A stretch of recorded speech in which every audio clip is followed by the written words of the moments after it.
All right, crew, welcome back to the Nate the Great YouTube channel. My name is Nate, and this is day 5 of my sugar fasting journey. And I want everybody to just get to business here. Look up here on the screen. I weighed in at 205, so the scale is moving in the right direction now. And again, that's always a good sign that I'm doing things right and my body's settling down and adjusting accordingly.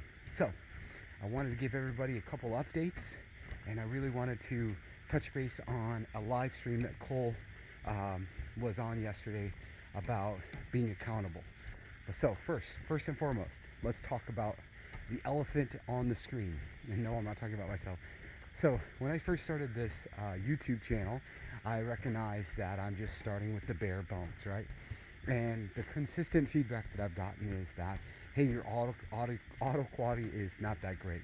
And I'm just recording off my phone. So whatever distance I am from the phone, or maybe at the angle, I don't know. But nonetheless, I'm going to invest in some a mic, and also get one of those little sticky things and be able to record in a different ratio, because apparently you can record in a 16:9.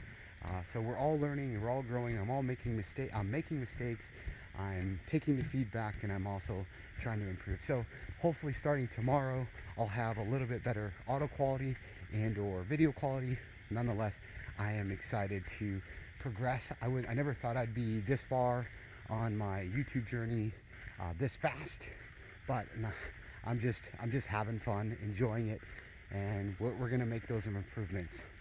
In addition, like I mentioned yesterday, I'm in my marathon training process. So this is week 2. My second run, walk, or jog walk will be on Thursday, and those will be my 2 days. And then my workout days at the gym with my wife will be Tuesdays, Fridays, and Sundays, today being one of those. So I hope everybody enjoyed yesterday's video. Again, I know the audio quality wasn't that great, so hopefully I can talk a little bit louder so it's not so muddled or quiet. So let's jump right into the meat of the video today, which is, I was watching Cole's live yesterday, and he seemed really perturbed, really more frustrated than normal. His persona is usually like, calling people names and just, calling people out for not using common sense, etc.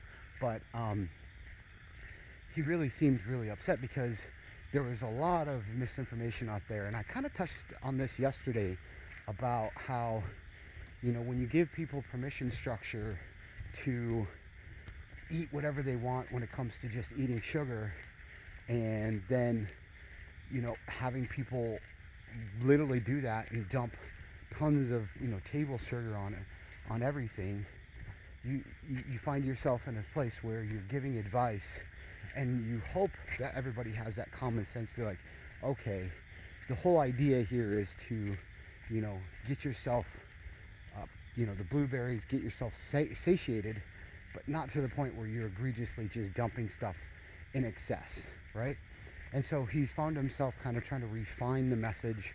And you got to remember, Cole has a huge reach, and to that, I think he's always trying to, if you ever watched his channel for an extended amount of time, he's changed his protocol, he's changed his diet quite a bit, but there's an underlying that's consistent, which is this: he cares about weight loss, and whatever you can do to get weight off your body is what he ultimately wants for you. And so I think that's the important part of everything that he does, because he's consistently trying to communicate to a wide audience, which is, he's talking to the super fat or fat people, right? The huge people that really just need something, an intervention at this point, to potentially even save their lives, all the way down to the super ripped people on peptides and on gear and etc. And he's trying to find the message for everyone that works for everyone. So he runs the gambit. He conflicts with himself on a day-to-day basis. And the idea is that if you really listen in, right, there's a whole under theme, which is lose weight. And if you're stalling on the scale and you're accepting that, then get lost, right? And I think that's the message that I take away the most, is this: is you need to listen to your body. You need to react to the scale and adjust accordingly. So here's what I want to talk about today. And I want to hit some points here, so I'll be splicing in my thoughts as I come up with them, which is this: accountability. It's a big word and it has a lot of meanings to it. So let me just touch base on a few things that I think can help you really drive home the accountability piece, which is this. The first and foremost part of accountability is owning your choices. I know we have a whole generation now coming up that are basically being raised by social influencers, and they're not really being taught how to critically think. Not in school, not by their parents, and their peers are all doing the TikTok, scrolly thing. So they don't have a way to take information, put it through a filter of your own experiences, your own starting points, your own factors, etc., and then adjusting that however it needs to be, or at least going out there and looking to see if the information they're being provided isn't maybe absolute. Maybe it's somebody's opinion. Maybe it's something that's aspirational.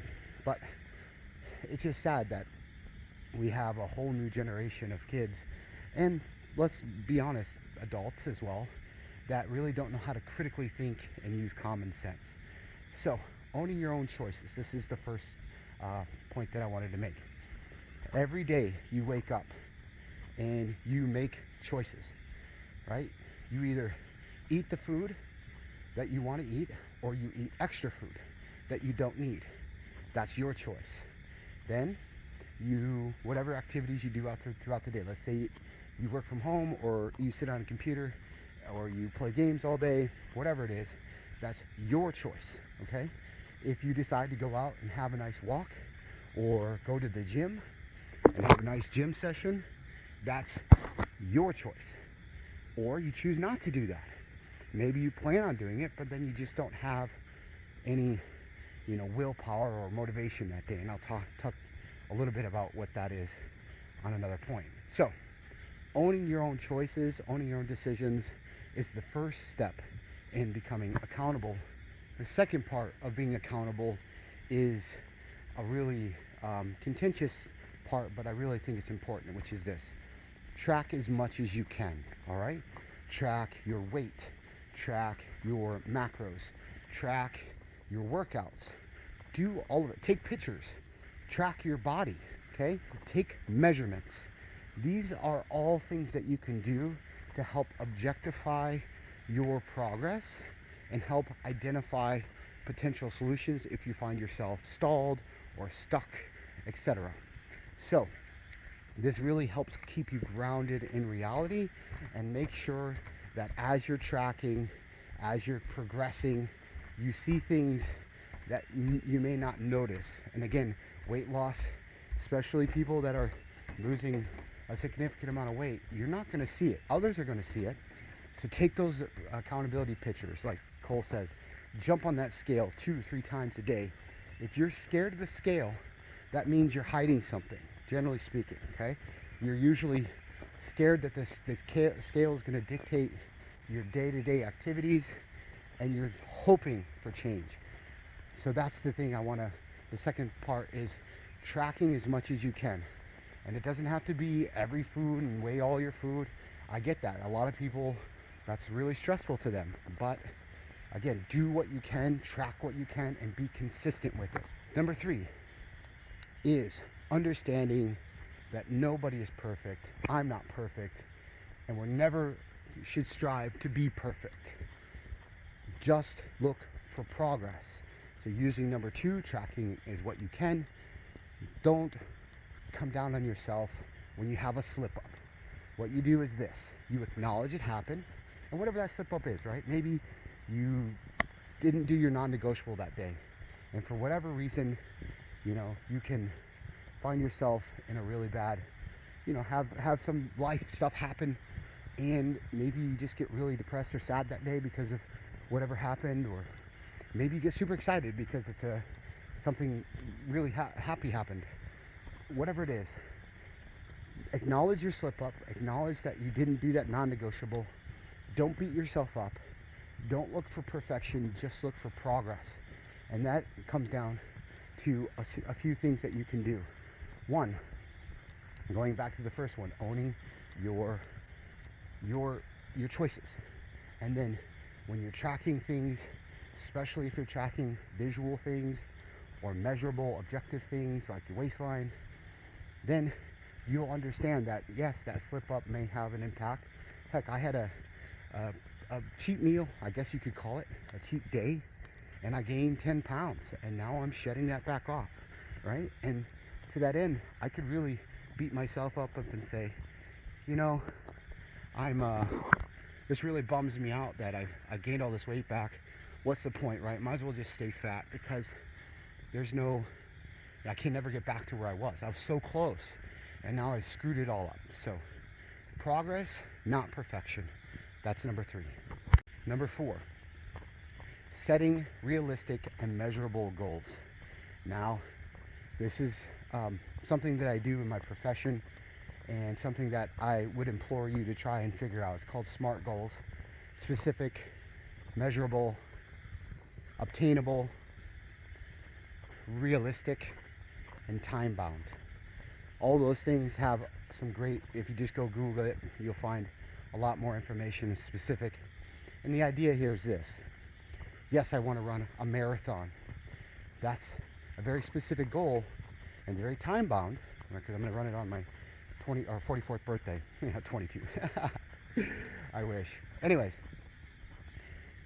the idea is this: if you make something obscure, if you just say, I want to lose weight, okay, well, again, we want to focus on getting you healthy. And if you have pounds to lose, if you have fat to lose, then that's a good goal. Let's make it more specific.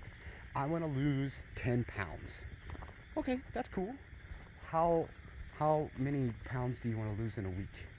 Well, let's go for 0.5 to 1 pound. That's reasonable, sustainable, right? So give yourself a little bit extra time. So if you want to lose 10 pounds, give yourself 14 weeks, right?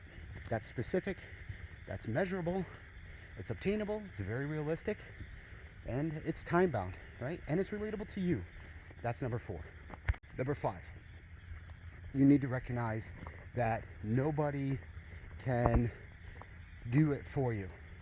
And this is something that I consistently have trouble explaining to people that are stalled out and looking for motivation or looking for inspiration, which is this: support systems are great, and they are, having an accountability buddy or just people in your lives that'll kind of continuously try and help you.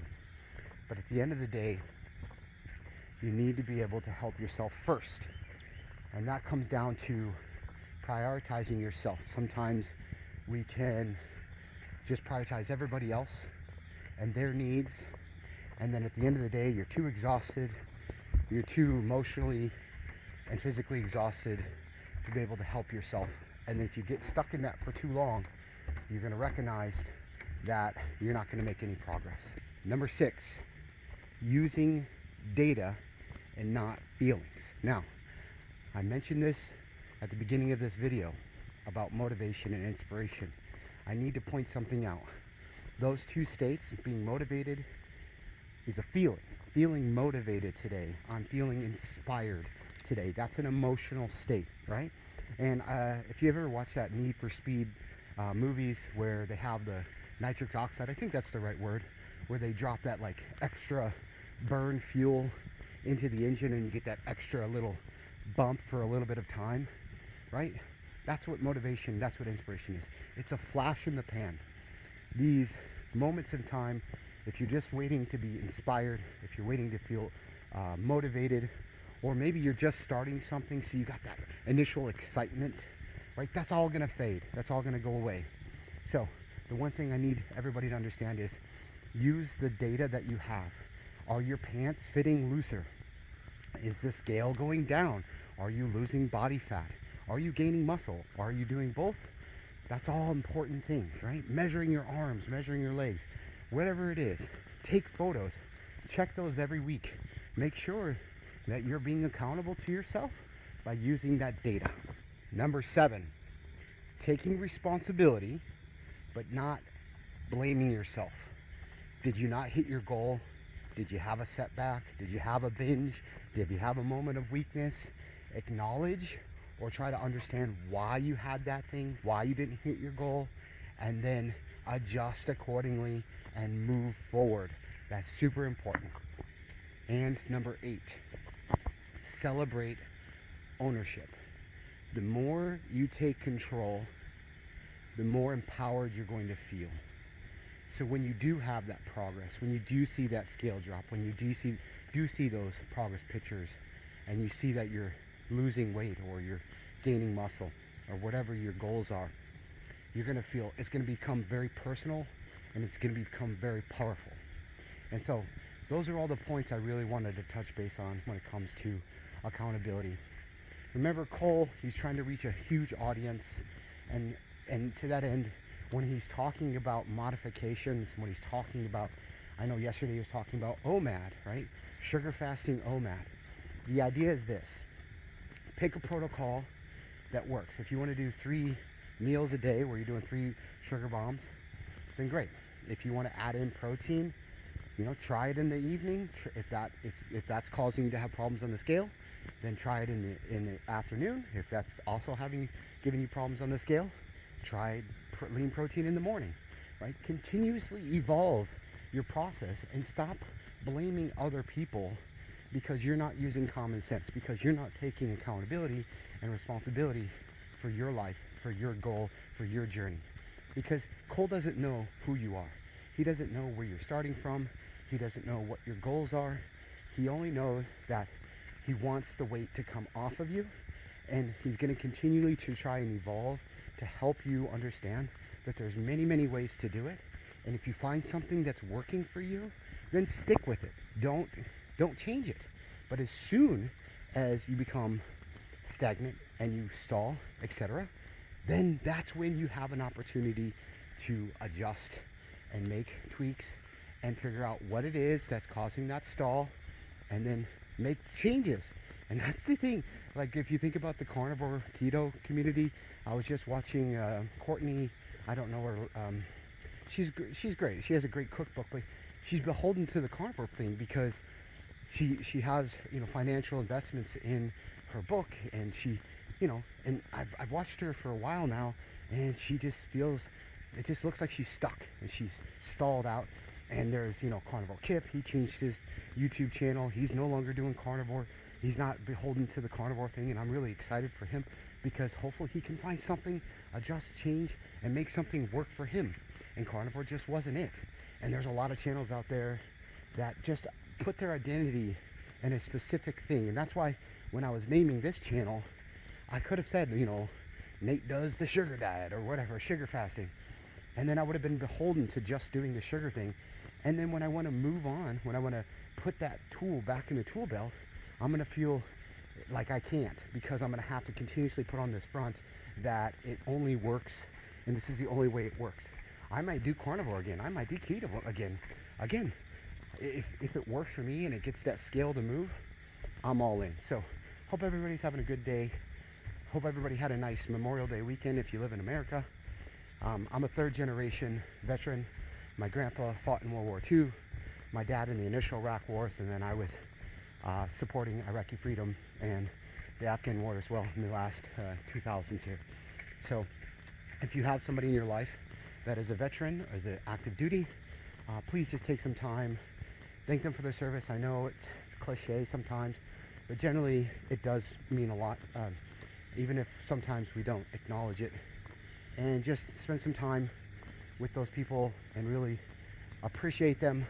Don't politicize it. Just make it a moment where we can appreciate each other regardless of our background, regardless of our political stances, and understand that we are all one nation, and without all of us collectively defending it continuously, we could fall into despair. So again, I hope everybody's having a good day, and we'll see you guys on the next one.